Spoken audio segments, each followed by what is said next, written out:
India आप तक समाचार, कड़वा लेकिन सच। रतनलाल सी बाफना ज्वेलर्स, जहां विश्वास ही परंपरा है। आज की ये खबर नहीं, एक सवाल है।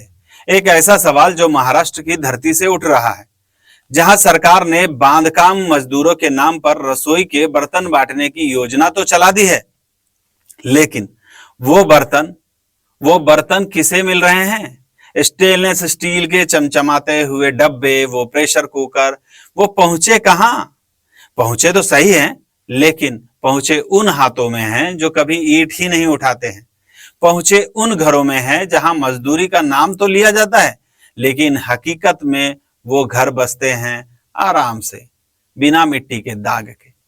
सूत्र बताते हैं, और सूत्र यहाँ कोई गुमनाम चेहरा नहीं है, बल्कि वो लोग हैं जो इस सिस्टम की नसों में दौड़ते हैं।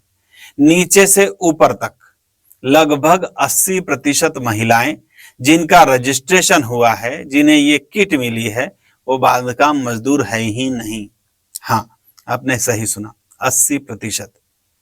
वो आंकड़ा जो किसी रिपोर्ट में नहीं है, बल्कि उन फॉर्म भरने वाली दुकानों की भीड़ में छुपा है। वो दुकानें जहां कंप्यूटर के स्क्रीन पर उंगलियां नाचती हैं और पैसों की बारिश होती है। 200 रुपए से लेकर 2000 रुपए तक एजेंट्स चार्ज कर रहे हैं। महिलाएं वो तो तैयार है पैसा देने के लिए, क्योंकि मुफ्त का लालच है। वो तो आखिर मुफ्त लगता ही है ना, लेकिन ये मुफ्त नहीं, ये हम टैक्स पेयर का खून है, हमारा खून है। हमने जांच की, पैरों तलों धूल उड़ाते हुए उन दफ्तरों तक पहुंचे जहां फॉर्म भरने की लाइन लगी हुई थी, महिलाओं की भीड़। लेकिन वो चेहरे कहां से कंस्ट्रक्शन साइट के लगते हैं? आप देखिए स्क्रीन पर, साड़ियां सलीके से पहनी हुई, हाथों में बिंदी का निशान, लेकिन मिट्टी का एक कण भी नहीं है। हमने पूछा कि आप क्या करती हैं? कुछ ने कहा घर में रहते हैं, कुछ नहीं करते। कुछ जो शायद पहले से ही कोच्ड थी, यानी सब पता था, उन्होंने कहा कि हाँ मजदूरी करते हैं, साइट पर जाते हैं। लेकिन उनकी आंखें झूठ बोल रही थी। परिस्थिति चीख रही थी कि ये मजदूर नहीं, ये तो सिस्टम की सवारी कर रही हैं। मेरा क्या करते आप? कुछ नहीं, घर पे।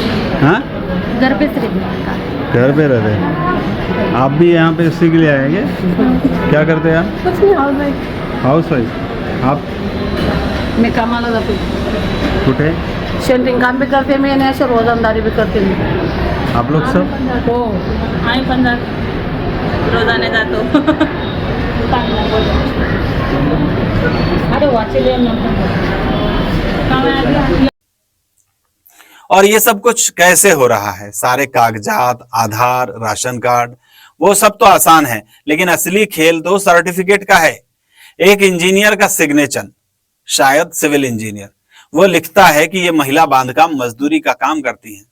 पैसे लेकर हस्ताक्षर करके झूठ को कागज पर सत्य बना देता है। दलाल वो तो झूठ को सच साबित करने में उस्ताद ही हैं। फॉर्म भरते हैं, अपॉइंटमेंट बुक करते हैं, पैसे काटते हैं। नीचे से ऊपर तक सारा सिस्टम बैठा हुआ है। फॉर्म भरने वाली दुकानें, करेक्शन सेंटर्स, वहां भीड़ लगी है, लेकिन असली मजदूर वो तो बेचारा कंस्ट्रक्शन साइट पर धूप में पसीने बहा रहा है और इंतजार कर रहा है कि कब उसकी बारी आएगी। सोचिए, सरकार की ये योजना जो जरूरतमंदों के लिए निकाली गई है, रसोई का सामान 1 रुपए में या फिर मुफ्त ही, लेकिन पहुंची तो फ्रॉड तक है। और ऊपर वाले अधिकारियों को पता है, एजेंसियों को पता है, जो वितरण कर रही हैं उनको भी पता है, विधायक को पता है, लेकिन एक्शन वो तो कोई पुरानी फिल्म का डायलॉग बन गया है कि सब जानते हैं लेकिन बोलेगा कोई कुछ नहीं। क्यों? क्योंकि ऊपरी आदेश नहीं, क्योंकि चुनाव है, क्योंकि मजदूरों का वोट चाहिए। जनता का पैसा, हमारा टैक्स का पैसा बर्बाद हो रहा है, बेमतलब के लोगों पर उड़ा दिया जा रहा है। और ये सिर्फ एक योजना नहीं है, सिर्फ यही एक योजना नहीं है। लाडली बहन योजना याद है? वहां भी तो वही कहानी दोहराई जा रही है। जिनके घर कार है, जिनकी आमदनी अच्छी है, सरकारी अधिकारी, ऐसे भी लोग हैं, वो भी पैसे ले चुके हैं, खा पीकर हजम कर चुके हैं, लेकिन सरकार वो तो चुप है। क्यों? क्योंकि न्याय सबको नहीं मिलता है। हम चाहते हैं कि न्याय सबको मिले, लेकिन धोखेबाजों से पैसा वसूलना वो तो जरा मुश्किल लगता है। जनता चाहती है न्याय।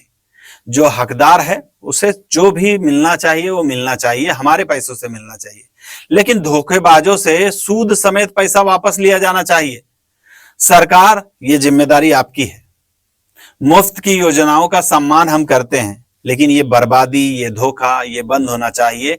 जांच हो, कार्रवाई हो, वरना ये सब कड़वापन, ये सच और कड़वा हो जाएगा। शुक्रिया। मैं हूं आनंद शर्मा, आप देख रहे थे इंडिया आप तक समाचार, कड़वा लेकिन सच। कल फिर मिलेंगे, तब तक के लिए जय हिंद। इंडिया आप तक समाचार, कड़वा लेकिन सच।